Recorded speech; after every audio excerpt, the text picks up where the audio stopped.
welcome to round 2 of the Parenting Roundabout podcast. I'm Catherine Haleko, and I'm here with Terri Morrow. Say hi, Terri. Hello. Usually on this podcast, we talk about parenting issues, but once a week, Terri and I like to get together to discuss TV, movies, books, and other entertainment topics, because it's nice to talk about something other than parenting for a change.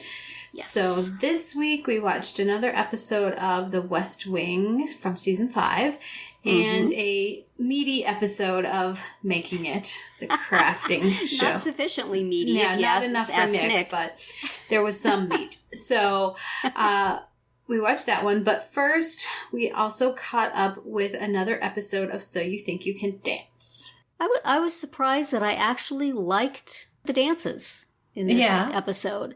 Completely excluding the opening number. The rubber bands. Because what was that? That was something. I mean, it made me think of either like a fly caught in a spider web or like a rat caught on a trap or something. What was it supposed to be? Yeah, it did look like, in the game Mousetrap, at the end it drops that like net over the mouse. It did. And it's like they're trying to pull away from some sticky stuff, and it was bizarre. And then the girls looked like they were in lab coats, but bare feet, which I think is against lab protocol. So it was just like, let's put a whole bunch of contemporary stuff in a big bag, shake it up, see what happens. Spill it out.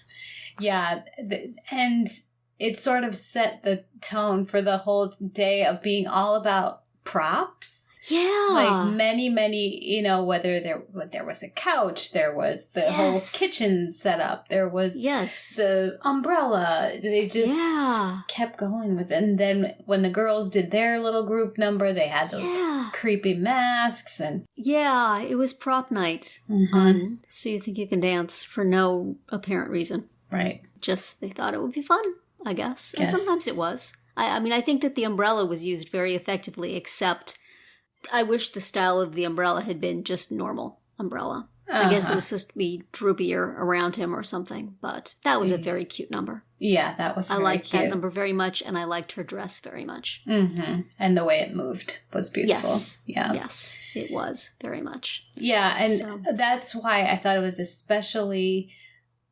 The fact that there were so many props, I thought it was especially weird that Nigel made such a big deal about the rope. Yes. Did you not get the memo, Nigel? It's prop night, man. Like, all of a sudden, the rope is not okay. But everything else they've been doing with the giant rubber bands, not with, those were okay. But suddenly, he's calling out the choreographer for including this rope.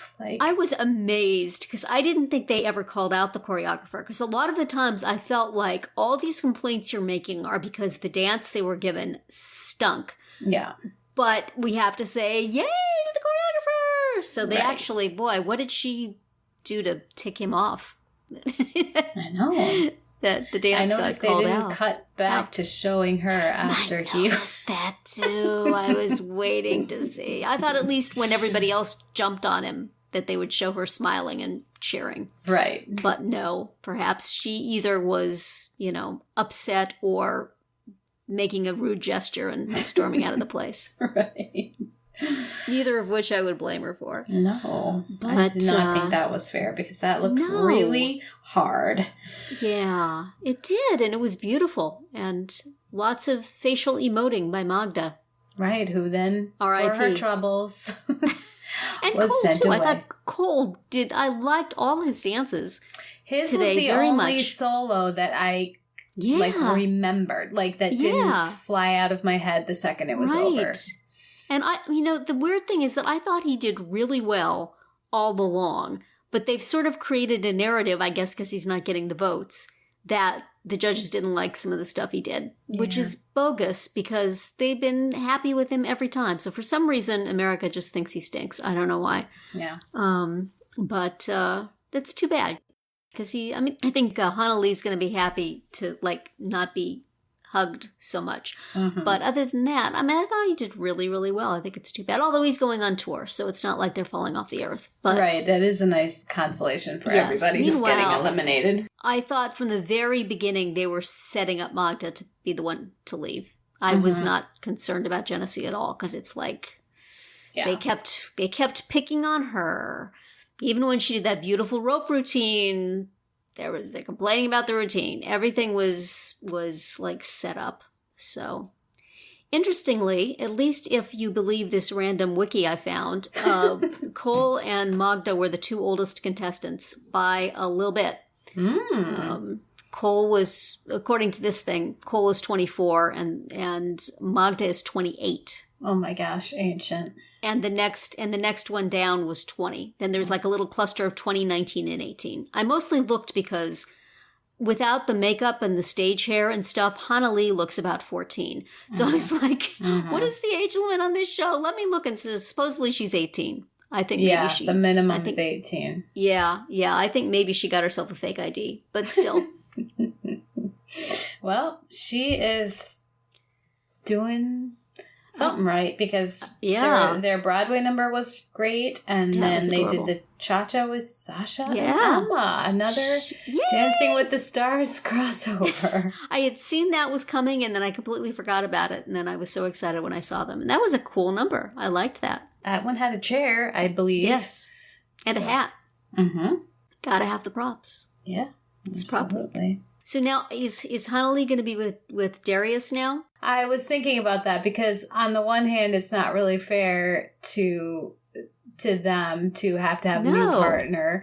But it wouldn't seem to be that fair to the others to break them up just because they didn't get sent home. Yeah. Well, I think they said they're going to have All-Stars next week. So maybe that's how they're going to break it up. Is they're going to have the All-Stars and then maybe they'll just be done. By that time, it's going to be down to... it's 6 now, so it'll be down to 4, so that it won't be. I really like Genesee and Slavic dancing together, but oh my gosh, the showmancing must stop. Yeah. It is awful and embarrassing. Don't make people do that. What the heck? That's not nice. They've obviously been pushed into it. I remember last week reading on one of the forums that, if they're resisting doing this shipping thing, then it's stupid because it'll get them more votes. And okay, but the show doesn't have to jump into it. When Nigel's asking if they're going to get married, what the heck? Yeah, they just met a few weeks ago. Come on. I mean, like on Dancing with the Stars is so fake anyway. And the people on it are professional performers, all of them, whether dance is their particular area or not. So if they want to play act a little showmance, go ahead, kids. That's fine. But this is their actual lives. And I'm like... And as you just pointed out, they're like 18, 19 years old. Yeah. And can we even be comfortably sure that either or both of them are heterosexual? Right. Exactly. Potential awkwardness there, I would think. And I mean, I guess some couples, maybe the chemistry just bounds off the TV screen and you just can't deny that they're attracted to each other. I don't get that vibe from them. I get the vibe that they said, shh, hey, kids, pretend that you like each other. Right. We need a storyline. We need a storyline. Yeah. And they're going, oh, okay. Kind of the same way Chelsea tap danced. They're going, well, I guess. If it's what I'm supposed to do. So. I'd like votes. Yeah. That'd be okay. So uncomfortable. They're both good. I enjoy watching both of them dance. I want all the rest of it to go away. Right. And they're contemporary. I thought they looked very elegant. Yeah. That was pretty, even though it was contemporary. It wasn't very writhy. It was more it was not. Elegant. It was very nice. I like it, and I really like... I'm still enjoying watching Slavic dance, and I like that it seems like he works a little bit of his sort of animation thing into every kind of dance he does. There'll be a little flourish or a little just the way he moves his body at one moment or something like that, which makes it kind of unique to him, which I think is cool. Yeah. I think he's surprisingly adaptable to these different styles. He does very well. And she does definitely help him. The one where they were butlers cleaning up. Right. And he had mentioned that it was a lot of choreography and he was looking to her for his... And I could tell, I thought I saw through the dance that he was like looking at her and then doing what she was doing, which worked okay for the dance because they were like supposed to be... Worked for those characters. Yeah. That's the way it would be. Right. But, they were good. I thought Really, I thought everybody was pretty good, except for that first, oh my goodness, that first dance that Magda and Darius did was not good. I agree. Oh yeah, that was weird with the wolves and the contact lens. Not fun to watch. It did her no favors at all. Mm-mm. Yeah, it was part of the Magda farewell tour, I think. Yeah. So, ugh. Yes. Jensen and JJ, when they had their hip hop, which is neither of their forte, but I thought that they pulled it off pretty well. That was the kitchen thing, right? The kitchen thing, like they were very synchronized. Yes. I think what made that work also is that it was, unlike a lot of hip-hop dances, it was supposed to be kind of silly and fun. Right. So they could smile the whole way through, because I don't think you could make those two look tough. I think that would be a mistake. I know. I even thought Jensen still had like too much of a grin on her face, even though it was meant to be kind of goofy. Thinking, do they have her hair pulled back so far that she can't not smile like that? There was something artificial about that smile, like it was saying, please help me. My face hurts. So next week we get the All-Stars, and they still take away 2 more people, right? Yes, they do. Okay. That's hard, the two at a time. I know, this is going very fast. It is. Because they burned so many shows on these stupid auditions. Like they really did. Stop. I don't like the way they paced this. I would have liked to have more time with some of these people. Exactly. Me too. Oh, well. I guess I could buy tickets for the tour. All right, so moving on to the West Wing. This week's episode was called The Benign Prerogative, which was, I believe, didn't they say, a phrase that Alexander Hamilton used? Yes. And then on the podcast, they had Lin-Manuel Miranda read the text from which that was pulled. And after he finished reading, he collapsed to the ground because the total lack of punctuation left him no ability to read. Right. Newsflash, Hamilton, wordy son of a gun. Wordy guy. Yes. So, this was a very Donna episode of it was of the West Wing, which was nice. And they did have Janel Moloney on the podcast, although I thought that was sort of perfunctory, the interview that they did with her. I would have liked more Janel Moloney in my ears, but she also, I think, at the beginning forgot that this was in the post-Sorkin years. Although maybe she was talking about just Donna's thread throughout the series, her function. Yeah, I did remember this subplot as it got going, but what I remembered most about this episode is, this is the one where Charlie gets slapped. Yes. Twice, actually. I remember that interview they did with Tommy Schlamme where he was saying that scene was sort of a bridge too far for him. Mm-hmm. And me also. It doesn't work at all. It's just so against anything we know about Charlie. That whole interaction. Mm-hmm. From his dropping information at a party in the beginning to getting slapped in the Oval Office in front of the president. Yeah. The whole thing. Well, not the Oval Office. The outer Oval Office. But just in front of the president at work, yes. Yes. That whole, every bit of that, I was going, I don't know who this guy is, but Charlie's tied up in a closet someplace, and this guy is his doppelganger. Yes. So that is the thing that is memorable about it. Yes. Unfortunately. So that was troubling. Yes. But apparently we don't see that slapper again. We don't see that character anymore. That's correct. That's correct. We can go back to shipping Charlie and Zoe now and assuming that they are secretly behind the scenes dating. Right. We can just pretend that never happened. Yes.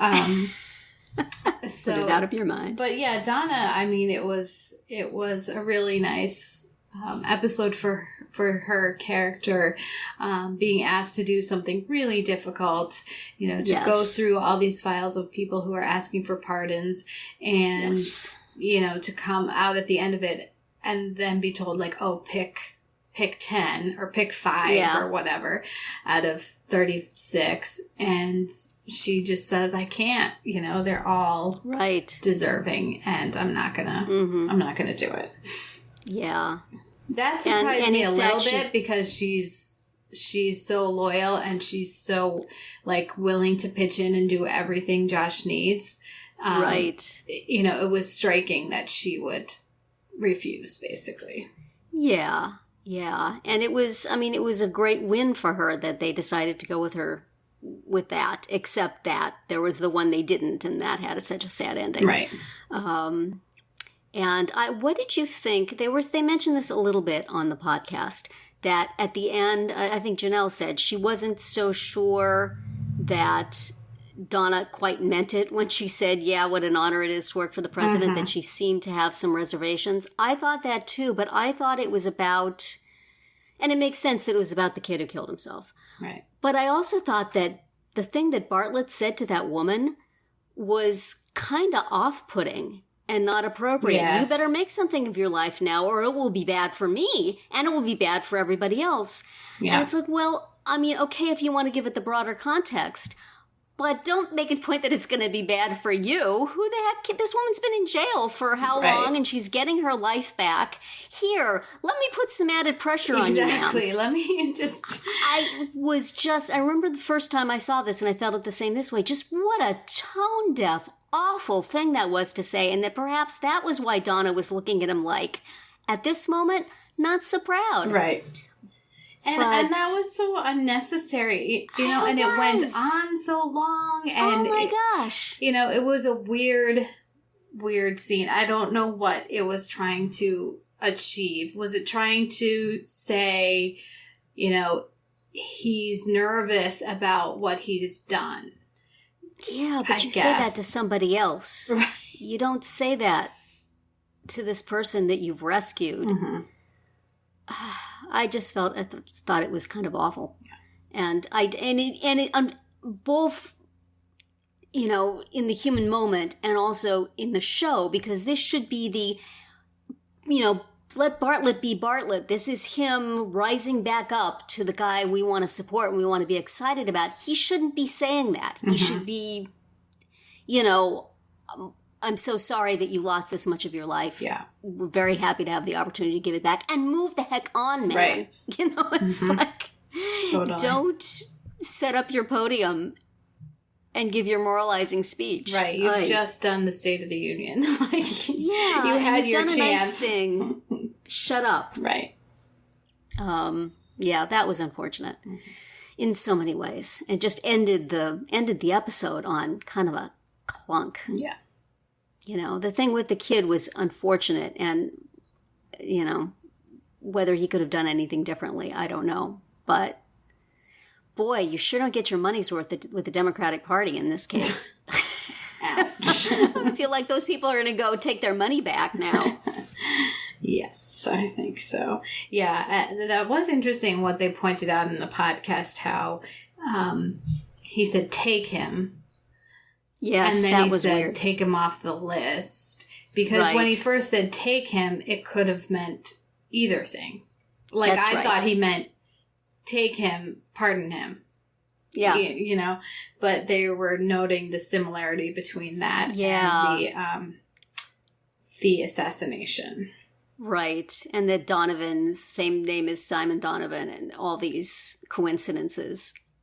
I kind of hope that those were not deliberate, because otherwise, right? Maybe the take him line, but the name I feel like was more of a coincidence. Yeah, it's like people who find coincidences in all sorts of things, right. And you know, it's easy to do after the fact. Conspiracy theorists, and I remember when I was a kid, I had a poster up in my room. It was real popular at the time. Lincoln Kennedy. Coincidence? And it was all these things like, you know, Lincoln's Secretary of State had 7 letters in his name, and so did Kennedy's. And it was all these, you know, these 2 assassinated presidents, all these things. Right. And it's like, yes, coincidence. Right. Not causation. But at the time, it was like, you read it and you go, wow, my mind is blown. And I had it up in my room. So now whenever I see people doing something like they were doing with this, I think of that poster. Right. This was one of those episodes that I feel was drifting a little further quality-wise from the series at its best, was starting to take on its own personality this 5th season. Right. And one that I did not so much like. Right. But there were also some very nice moments. Certainly a lovely Donna episode. Mm-hmm. And I do like the First Lady back needling her husband. And it was a good episode for Angela, I thought. Even though I know that soon she will be, she will have her corner office in Mandyville once again. But she was kind of fun in this one. Yeah, I agree. And definitely an outsider's take of the First Lady's relationship with the president. Right. That, these people everybody else have sort of had so much time spent with them and know all the dynamics. Right. And she's just an outsider going, so. Really? This is how we do it? I see that she just cranks him up. Is that the way it is? Sure is. Sometimes. Yeah. That's how it goes. Yeah. Yes. And return of Joey Lucas for a few minutes for no real apparent reason. It was so short. And I feel like the entire reason for that was somebody heard Marlee Matlin was pregnant and thought, oh, we can do a funny Josh moment with that. Let's come up with a plot for her to be in. Yep. Okay, that was fine. Because when Toby was in the mall, did they even show Joey again? I don't remember if they did. I don't even think they did. It was just that moment in the White House where Josh saw her. And and then they had a meeting. Right. But yeah, it was a number of these guest star turns are sort of like, well, they just wanted to have her over. Mm-hmm. Yeah. And so they wrote something around, hey, let's make an episode when Marlee Matlin does something, and hey, let's have an episode where Matthew Perry does something. Mm-hmm. It's the script is in service of the guest stars, right, as opposed to the other way around. Which, yeah, it's nice to see them. Yeah. Always nice to see Marlee Matlin, right? And I don't know what the deal is with this chick that Toby's got working for him. Yeah, the walking lawsuit. She's sort of in the category of Orion, where they've brought in this young character to interact with the characters we know, and for no real reason, right, other than let's mix it up. Yeah. Let's bring somebody else into here. And they appear and disappear capriciously from our screen. Yes. Oh, well, still, not a bad way to spend 40 minutes on Netflix. Exactly. But not up there in the pantheon. No. We interrupt this podcast to remind you to please consider the free Radio Public app for all your parenting roundabout listening needs. If you listen to our podcast on the app, we'll get paid a little for each listen, and more if you listen a lot. It's a great way to financially support our podcast without having to actually spend, money. Now, back to the episode. All right. Well, shall we move on to the barn, the crafting barn? Let's move to the barn. Okay. I appreciated the fact that apparently SYTYCD, even though this was taped a long time ago, felt through the vibrations of history my comments last week about her inappropriate attire for her footwear, the barn setup, and she was wearing pants and her hair in a much more casual style.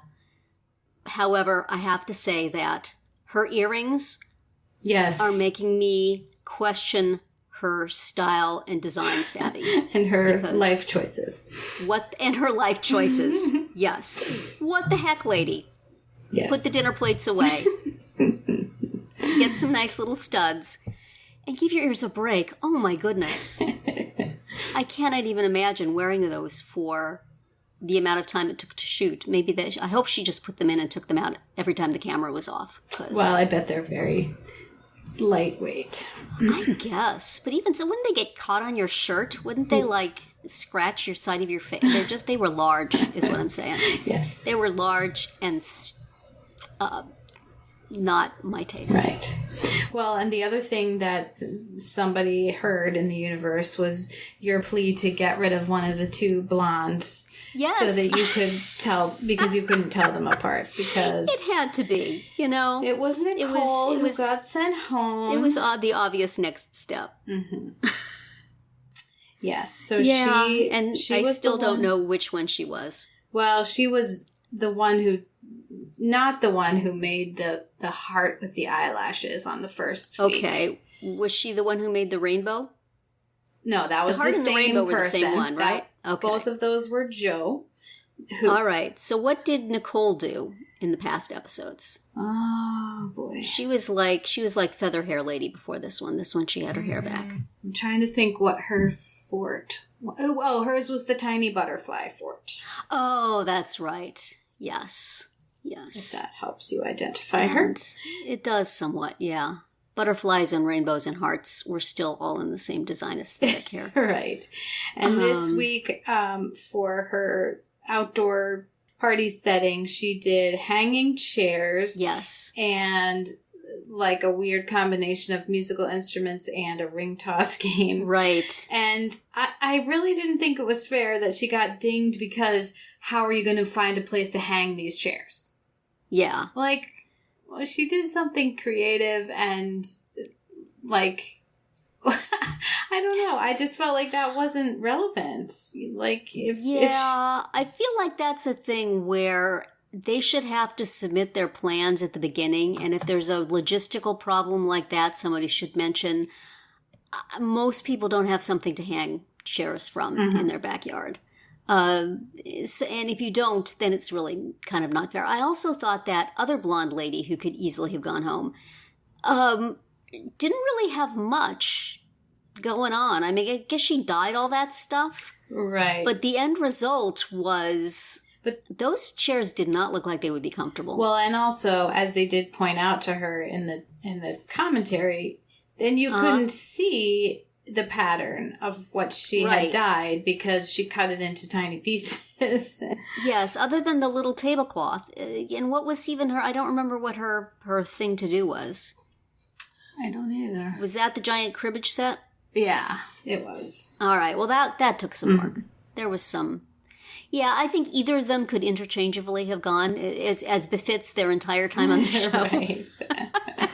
It's unclear to me where one ends and the other begins. So now I'll know who I'm looking at. But holy cow, Kiam's outdoor thing, that was awesome. If he had not won, I would have possibly stopped watching the show. Because come on. I know. I was waiting for him to win and very relieved. That was amazing. Yes. And he was doing the... Yeah, got plenty of time. No problem. I'll do it. So I loved that setup.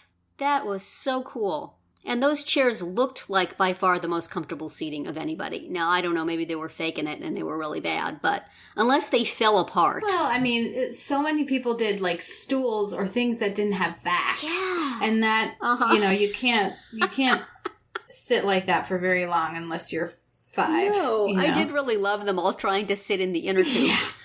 I was a little afraid they were going to boot him because of the inner tubes, honestly. Yeah. She was saying, thank goodness I wore pants this time. Boy, that was a good call, lady, because if you had been there in your stilettos and short skirt, I think we would have had a wardrobe malfunction. Good thing Terri told you to wear pants. Good thing you listened to my voice from the future coming at you through the airwaves. Although she deserved whatever discomfort she got when she said something like, another one of these, stargazing is really hot right now. It has X number of hits. Stop it. People never used to look at stars, but now that it's trendy, man, I'm going outside. Yeah. No. And getting bit by bugs. Look, stars. I hear they're very hot right now. Oh, shut up. Bad. I noticed a Nick Offerman voiceover on an Etsy commercial, so clearly they are rolling around in inner tubes together. This show and that company. This show and Etsy. Yes. But the snack stadiums. Now, I feel like nobody really fulfilled what the actual challenge was. I thought that the challenge was to build something that you could put snacks in. And most of them made edible art. Yes. Which, okay, but that's not what the challenge was, I don't think. Well, and then I feel like they all should have gotten the... And during the construction process, Amy and Nick were like, well, cake is not a snack. But then that didn't come up again. And the guy who won had a cake. He had a cake, and he also had, like, bottles of beverages. Which, like, is that difficult? I don't know. I mean, I liked his. Well, they had little medals around them, that's what he made, were, like, candy medals. Yeah. But yeah, they all just seemed short of the mark to me. I mean, the rock face made with flatbreads was by far the most hideous. And that was the same and deservedly person who got sent dissed. home. Yes. So I felt that her too, that contributed to her departure. But everything else was, I mean, I love the Rice Krispie Square Coliseum with the bones and bloodied bodies. But it's not, I mean, it's literally a snack stadium. Right. But it doesn't look like you want to go there and, like, take a Rice Krispie Square off and eat it. Yeah. He did have pretzels on the outside of it, too. I mean, it was very clever, but it wasn't none of them were what was called for, I don't think. Even the meat soccer thing was adorable. The little kickers made out of kickers, and but then tomatoes. They yelled at him for gluing his breadsticks. Like, well, I mean, are you really going to eat? Use like a little bit of hummus to hold them together. Right. Is I clearly guess what he that's should what have done. they wanted him to do. Yeah, but I mean, it was all. I just felt that it was all edible art, which is a different challenge and a delicious one, but not.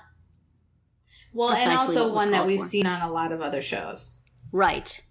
Certainly could have been an episode of Nailed It. It was an episode of Nailed It. Yes, they should take all the things these people did and try to get the Nailed It people to. Yes. Make them happen. I think they could do pretty well with the Flatbread Mountain because that looked like a failed Nailed It challenge. Except for the Nailed It people could never manage the little, like, climbers on the outside. There's no way. I enjoyed Nick and Amy's comments on zucchini pasta that it was like a punishment. Right. That sounds like something Nicole would say. I share their Our dread. Nicole, not the Nicole on the show. Yes, our Nicole, not their Nicole, who is no longer there. No longer with us, yes. But I am still enjoying it. Yeah, definitely. This one was fun, and I thought some of the outdoor stuff was really impressive. Mm-hmm. And some of it was, which made the stuff that wasn't really impressive, really not impressive. Because, I mean, Kim's thing aside, the candlepin bowling thing that Boston guy did. What is his name? That's Billy, the felt guy. Billy. Mm-hmm. Yes. All his stuff is Boston-y, so I feel safe in saying Boston guy. But that was cute. That thing that he made was really cute. And also I miss candlepin bowling. We did it on one vacation, and we've never found it anyplace again. Right. I think we were on Martha's Vineyard, so that's why. Mm-hmm. But it was fun. Have you ever done that? I have not. It's very cool. Very New England thing to do. Yes. It's like bowling, but with a smaller bowl. Mm-hmm. So that was fun to see. Yeah. And a lot of really neat stuff. A lot of really construction-y stuff. And I guess they had more than like a couple hours to do it. So yeah, they don't tell us how long they have for the big challenge. One of very many suspicious things. Right. And I still continue to dislike both judges and feel that their contribution is negligible at best. Right. Simon seems completely over it now. He's like, I have no interest in any of this. I'll say something, but really, this is not my thing. They should bring somebody else from Etsy because apparently this is the Etsy film. Yeah. Well, so that's Making It. And so next week we will watch the 4th episode of Making It. Which is, we should always every week mention that we are always commenting on the previous week's Making It. Right. Not the one that comes out the day of this podcast. Right. Just because they don't get to dictate to us when we drop our podcast. Right. So this is to get you excited about the one that's on tonight, which we will talk about next week. Correct. Yeah. So it'll be that Making It, which is going to be the 4th one, plus So You Think You Can Dance. And I don't know what number we're on of that. And this will be the top 6. Yeah. Next week. Should be. And then, unless they do some dumb, we have no idea really what on us, So because they really don't tell you what they're going to do. They're completely confused. And what is the episode of The West Wing? West Wing, we are absolutely positive that it is season 5, episode 12, Slow News Day. Alrighty. How many more episodes do we have till we get to the Supremes? Pause for clicking sound. 1, 2, 3, 4. 4. So after Slow News Day, then there's 4 more. It's episode 17. All right. Mark your calendar because that's the next one I'm excited to see. All right. So that's going to be it for our round two today. Please subscribe to our Parenting Roundabout podcast so you won't miss any of our episodes, including our daily speed rounds and weekly group chats. As always, you can find recaps, links, and an opportunity to comment on our website at parentingroundabout.com. Bye, Terri. Bye, Catherine. Goodbye, everyone.